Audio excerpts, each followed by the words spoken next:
Bonjour, j'aime bien me balader dans la nature et en tant que botaniste aussi, j'aime bien cueillir les feuilles, cueillir les plantes. Je me tiens aujourd'hui devant un grand pied d'une plante que tout le monde connaît, ou la plupart de vous. Lui fait à peu près au moins 2 à 3 ans d'âge, hein, cette plante. Et c'est une plante qu'on appelle chez nous le ndolé, si vous connaissez. C'est le ndolé et en langage scientifique, c'est le Vernonia. Vernonia amygdalina. C'est une plante de la famille des astéracées. Regardez-moi cette verdure-là. Regardez. C'est une plante qui a très peu de parasites. Très peu. D'accord? C'est une plante qui ne meurt presque jamais. Quand on coupe, il y a des petits bourgeons qui sortent comme ça. Ces petits bourgeons aussi sont très thérapeutiques. Et on peut couper comme ça chaque jour. On coupe un petit bourgeon, les petites feuilles là, tendent, et on mâche le matin. C'est un excellent coupe-faim le matin. Ça vous laisse une sensation, effectivement c'est une plante amère, mais après que vous ayez mangé, ça vous laisse une petite sensation très agréable qui vous mène et qui vous balade pendant toute la journée. Et c'est en ça que c'est un excellent coupe-faim. Vous comprenez donc que ceux qui cherchent à perdre le poids là et payent des régimes très très chers, n'ont qu'à mettre le ndolé chez eux et en manger comme ça une petite feuille tous les jours. Vernonia amygdalina fait partie de d'une famille de plantes qu'on appelle les astéracées. C'est une plante qui fait des fleurs et dont les graines s'envolent dans le vent. Les graines forment des fruits qu'on appelle en botanique des akènes, qui s'envolent dans le vent. C'est pour ça que on appelle ce genre de dissémination une dissémination anémochore, c'est-à-dire que les graines sont portées par le vent. Vous voyez? C'est une plante vraiment de grâce, c'est une plante vraiment cadeau pour l'Afrique. Parce que non seulement on s'en sert pour nourrir les gens, mais aussi on s'en sert pour se soigner. On s'en sert aussi comme haie. Vous pouvez planter une haie de Vernonia amygdalina tout autour de votre terrain. D'accord? Et cette haie-là, c'est un type de haie qu'on appelle des haies nourricières. Donc, qui vont aussi vous permettre de vous nourrir et de vous soigner. Vernonia amygdalina a fait l'objet des études scientifiques depuis des décennies.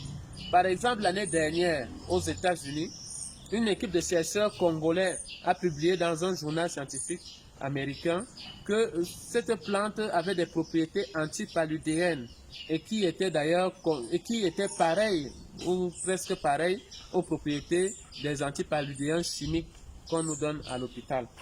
Donc, ce n'est pas la peine de passer le temps à soigner le palu, il faut seulement manger cette plante tout le temps. On sert un plat aussi qui porte son nom, qui s'appelle le ndolé.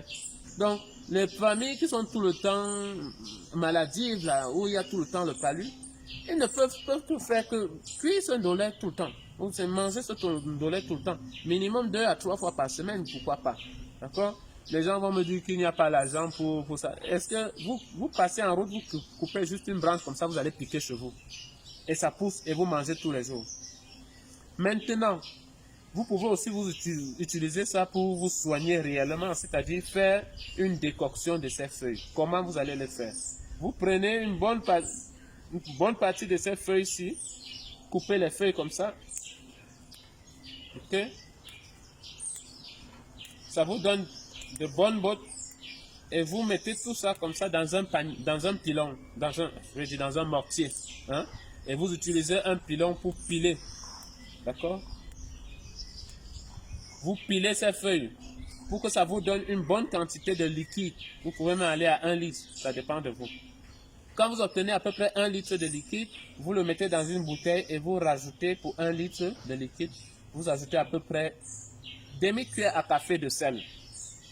Et vous laissez ce liquide là pendant au moins 3 jours. Le sel va permettre de diriger la fermentation qui va se passer pendant 3 jours vers un type de fermentation qui donnera des bactéries qui seront apte à dégrader les molécules complexes contenues dans l'ondolait. Parce qu'effectivement, l'ondolait est très fort thérapeutiquement. C'est pour ça qu'on est obligé de le laver un peu avant de le cuire. Il est très fort. C'est aussi pour ça que vous devez vous limiter à juste une petite feuille, hein, une toute petite feuille, le bout comme ça. Une toute petite feuille comme ça, le matin. Ne prenez pas plus que ça, parce que c'est une plante assez forte. Et donc, ces principes thérapeutiques peuvent être plus forts que vous. Vous pouvez avoir des vertiges ou des choses comme ça. C'est pour ça qu'il faut faire fermenter. Vous voyez? Vous faites fermenter comme ça pendant plusieurs jours. Donc, quand vous mettez dans une bouteille d'un litre, vous fermez. Après avoir ajouté le sel, vous fermez et vous laissez fermenter pendant plusieurs jours.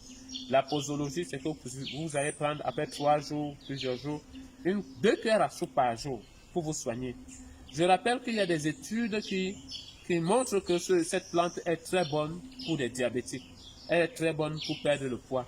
Elle est très bonne pour combattre de nombreuses maladies parasitaires comme les chlamydia et autres. J'ai parlé aussi du palu, d'accord? Donc, cette plante est aussi très bonne pour vous détoxiner des métaux lourds.